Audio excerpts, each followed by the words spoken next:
Video शुरू करने से पहले मैं आप लोगों से एक बात करना चाहता हूं। आप कहते हैं आप हिंदू हैं, आप सनातनी हैं। क्या आपके घर में वेद है, गीता है, उपनिषद, रामायण, महाभारत कुछ भी है? यदि आपके पास नहीं है तो केवल मात्र कलावा बांधने, तिलक लगाने, भगवा पट्टा अपने गले में डाल करके जय श्री राम बोलने मात्र से कोई हिंदू नहीं बनता है।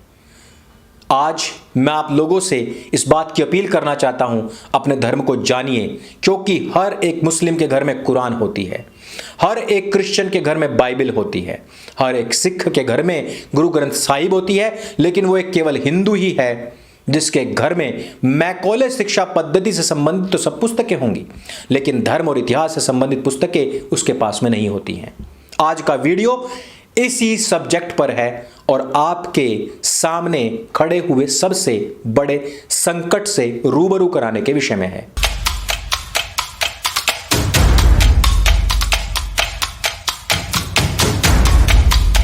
नमस्ते दोस्तों, आप सबका एक बार फिर से स्वागत है आपके अपने YouTube चैनल सत्य सनातन में।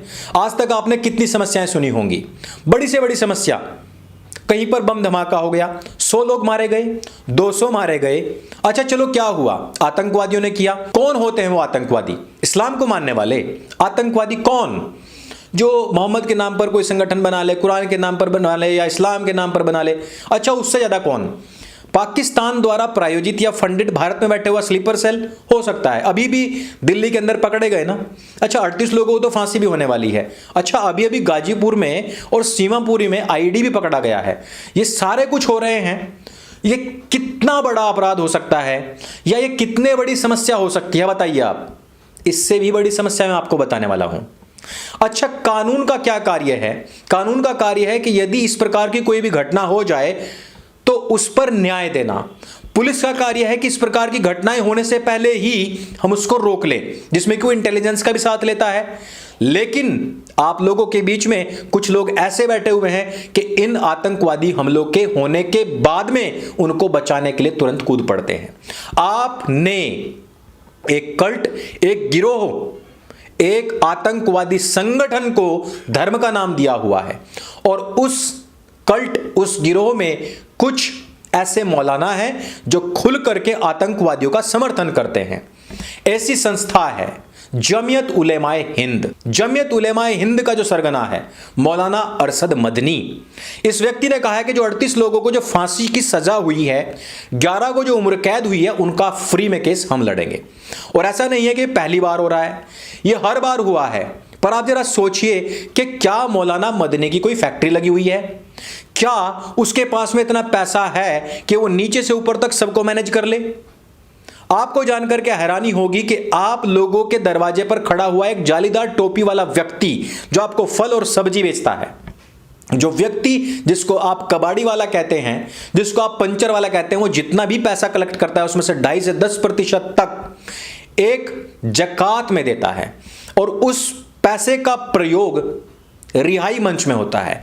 और रिहाई मंच हिंदू वकीलों का प्रयोग करके लाखों करोड़ों रुपए बहाता है इन आतंकवादियों की गर्दनें छुड़ाने के लिए। और केवल वहीं से नहीं, नीचे से लेकर के ऊपर तक के लेवल तक सब कुछ मैनेज करता है। आपको पता है, अभी अभी में ही किशन भरवाड़ हो, चाहे वो रुपेश पांडे हो, चाहे वो लावण्या हो, कितने बच्चे नहीं मारे गए? आपको लगा है पता? कोई भी मीडिया में मामला उछला है?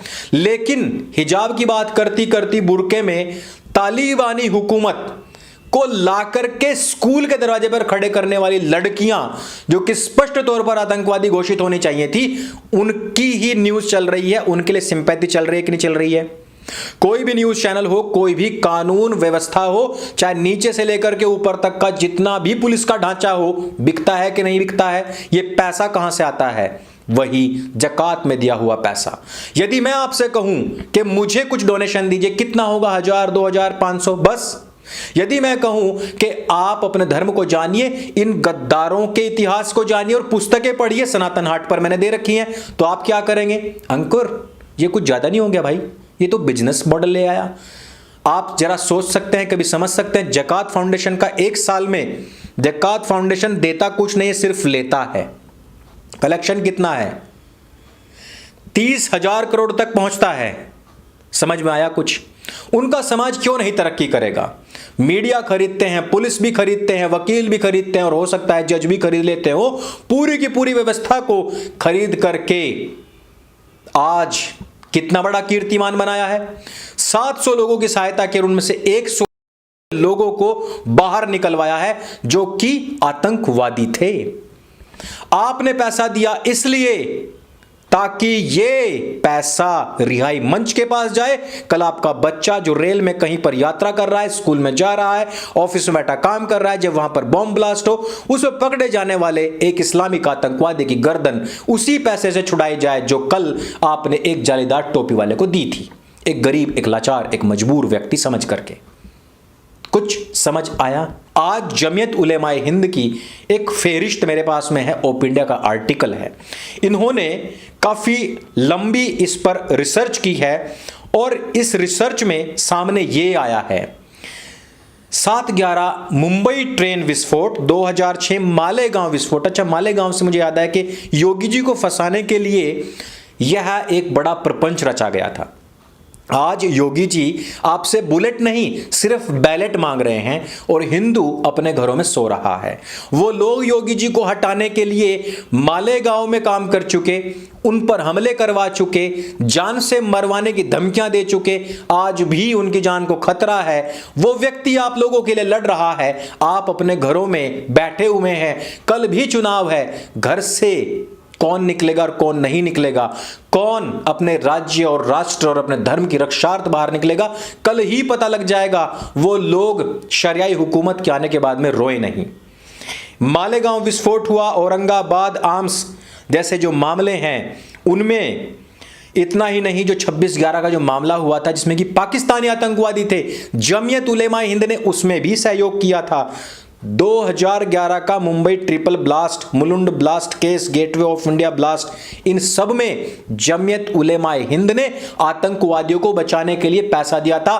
सबसे बड़ा संकट यह है, पुलिस ने गाजीपुर में, सीमापुरी में बॉम्ब पकड़ लिए, बड़ी समस्या नहीं। 38 लोगों को फांसी हो रही है, बड़ी समस्या नहीं। लेकिन लगभग 200 आतंकवादियों को छुड़वा चुके हैं और 38 का फिर से केस लड़ने के लिए तैयार खड़े हैं।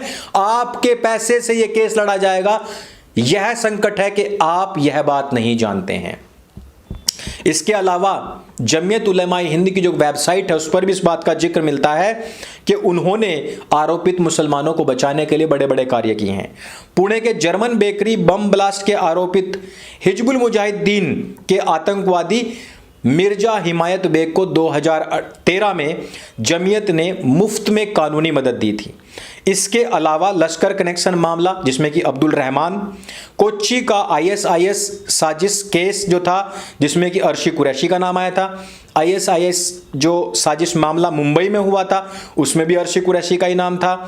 ISIS साजिश का मामला जो राजस्थान में हुआ था उसमें सिराजुद्दीन का। 26/11 मुंबई हमला केस जबीउद्दीन का। चिन्ना स्वामी स्टेडियम बम विस्फोट केस उसमें जो कातिल था सिद्दीकी उसका। जंगली महाराज रोड पुणे बम विस्फोट मामला ATS बनाम असद खान का जो केस था। इंडियन मुजाहिदीन केस अफजल उस्मानी वाला। जावेरी बाजार सीरियल ब्लास्ट अजाज शेख वाला। सिमी साजिश केस मध्य प्रदेश सरकार बनाम इरफान मुचले और भाई बहुत सारे लोग थे। Jama Masjid blast case Delhi state बनाम कतील सिद्दीकी।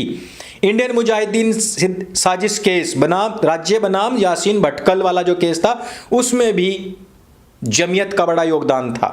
अहमदाबाद का जो सीरियल ब्लास्ट केस 2008 है उसमें भी इनका भी योगदान है। और यही नहीं, जितने भी हिंदू मारे गए हैं, कमलेश तिवारी हो, उसके बाद में फिर चंदन हो, अंकित हो, ध्रुव हो, साथ ही साथ आप ये देखिए जो आज लड़कियों की और महिलाओं की बात कर रहे हैं, डिग्निटी की बात कर रहे हैं, जिन लड़कियों को लव जिहाद में फंसा करके मार दिया गया, जिनके टुकड़े करके सूटकेस में पैक करके भेज दिया गया, जिन लड़कियों को अपने घरों के अंदर गाड़ दिया गया, जिन लड़कियों को जिंदा जला दिया गया, पेट्रोल डाल करके जिन महिलाओं का, जिन लड़कियों का सामूहिक बलात्कार किया गया, उसमें फंसने वाले जिहादी इस्लामिक कौम के लोगों का केस भी इन्हीं जैसी संस्थाएं लड़ती हैं।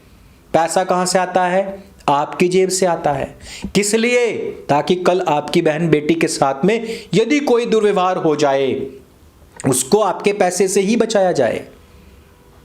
अभी जो निकिता तोमर का केस हुआ था, क्या उसमें फांसी मिल गई? क्या सारी ताकतें खड़ी हो गई हैं, सबको पता है सीसीटीवी के सामने मारा है, लेकिन सारी ताकतें खड़ी हुई हैं उस कातिल को बचाने के लिए। केवल परिवार नहीं है, सारी इस्लामिक ताकतें खड़ी हुई हैं। भारत में रहने वाले लोगों का समर्थन बाहर देशों से भी होता है।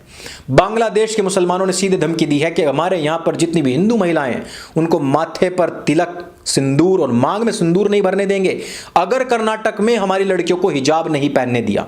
और ये सपोर्ट क्यों आता है? क्योंकि ये जो आपके देश में आपके ही जैसा 2 हाथ पैर वाला जालीदार टोपी वाला आपको चलता फिरता नजर आता है ना, इन्होंने अमर जवान ज्योति तोड़ी थी उनके लिए। इन लोगों ने इस देश के अंदर आग लगाई थी उन लोगों के लिए। वो रैली निकाल रहे हैं, एक भी महिला उसमें हिजाबी नहीं है, सारे के सारे पुरुष हैं। हमें स्पष्ट पता लगता है कि ये इस्लामिक पुरुषों का डोमिनेशन है, पैट्रियार्की है। महिलाओं को भी पता है, महिलाओं का उसमें कोई योगदान नहीं था। केवल और केवल पुरुष भरे पड़े हैं। पुरुष चाहते हैं कि इनको गुलाम बना करके रखा जाए, लेकिन ये नहीं समझती हैं। इनको अफगानिस्तान जैसा शरियाई हुकूमत चाहिए और आप लोग उसको लाने में पूरा पूरा योगदान देंगे, दे रहे हैं। कोई चुनावों में घर से बाहर नहीं निकलेगा, कोई लोकतंत्र की आज पालन नहीं करेगा, कोई भी किसी भी धर्म के लिए लड़ रहे खड़े हुए व्यक्ति का सहयोग नहीं करेगा। इस बात को भूल जाइए कि वो दिन कहीं दूर है जिस दिन के बारे में कभी के समय पाकिस्तान में रहने वाले हिंदू नहीं जानते थे, जिस दिन के विषय में कश्मीर में रहने वाले हिंदू नहीं जानते थे। आज के वीडियो में सिर्फ इतना ही। ये वीडियो आपको जानकारी से भरपूर लगे, आपको लगता है कि जमीयत जो कार्य कर रही है वो आपके पैसे से आपके कातिलों को बचाने का कार्य कर रही है, तो इस वीडियो को प्रत्येक उस सनातनी हिंदू भाई तक पहुंचाइए जो भी अभी तक गलत फहमी में है, गफलत में है। उस हर व्यक्ति तक पहुंचाइए जो भी अपना साहित्य पढ़ना चाहता है, उस हर व्यक्ति तक पहुंचाइए जो अपने इतिहास और वर्तमान से रूबरू होना चाहता है, जानकारी चाहता है। मेरे संग बोले सत्य सनातन वैदिक धर्म की जय। जय हिंद, वंदे मातरम।